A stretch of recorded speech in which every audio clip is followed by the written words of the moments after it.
Mahiya naman kayo sa inyong kapwa Pilipino. Binastos pa nila ako.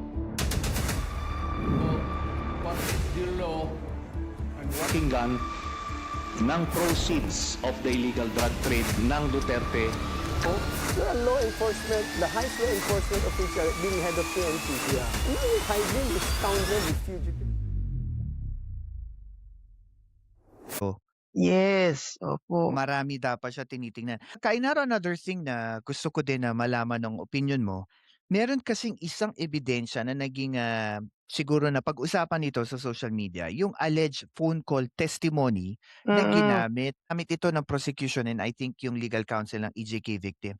Knowing that we have this alleged phone call testimony na ginamit sa confirmation of charges, do you think that this kind of testimony can be considered as hearsay? At kung ito man ay hearsay, maari bang ma-undermine yung reliability ng ebidensyang pwedeng ilatag in the future pag nag-trial na tong...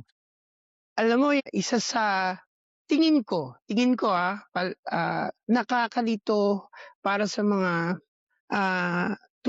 sa Pinoy audience o sa Pinoy observers in terms of the judicial system of ICC. Default natin ng pagtingin ay yung domestic court yung domestic judicial system. Isa ito, no? Una, ang hearsay sa atin ay napakahina at binabaliwala kapag kasuhan dito sa Pilipinas. Ang hearsay sa ICC ay hindi ganon.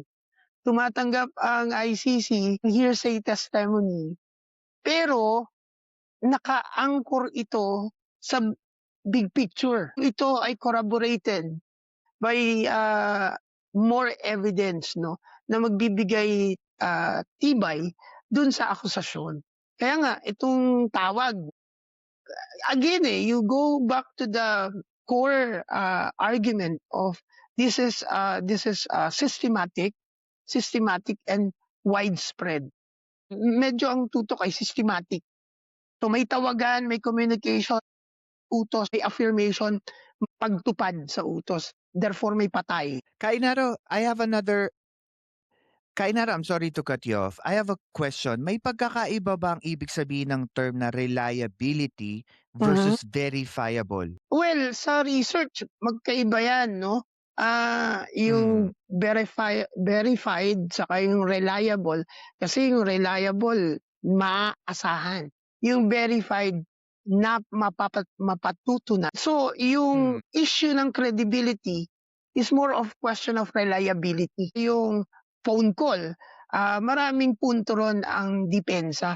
At kung titignan mo yan sa punto, eto, objectively, hindi dahil sa ako ay anti-Duterte, pero objectively, yung ni Kaufman ay talagang inaasahan dahil kailangan niyang sirain yung argumento ng prosecution. At ang isa sa pinakamalaking taktikang ginawa niya ay yung gap ng forensic evidence dun sa hearsay na appreciation niya sa nilabas ng prosecution. Tingnan mo kung paano dinownplay ni Kaufman ang whatever forensic evidence na maaring nabanggit ng prosecution over dun sa pagpapalaki ng issue ng hearsay, yung video at mga bali-bali. So parang ang katapusan at the end, parang walang sinabi ang prosecution in terms of matitibay na tanong, no, para basagin yung kredibilidad nung testimonyang yan. So, yan ay siguro malakas dito sa Pilipinas, pero sa ICC kasi yung crime against humanity.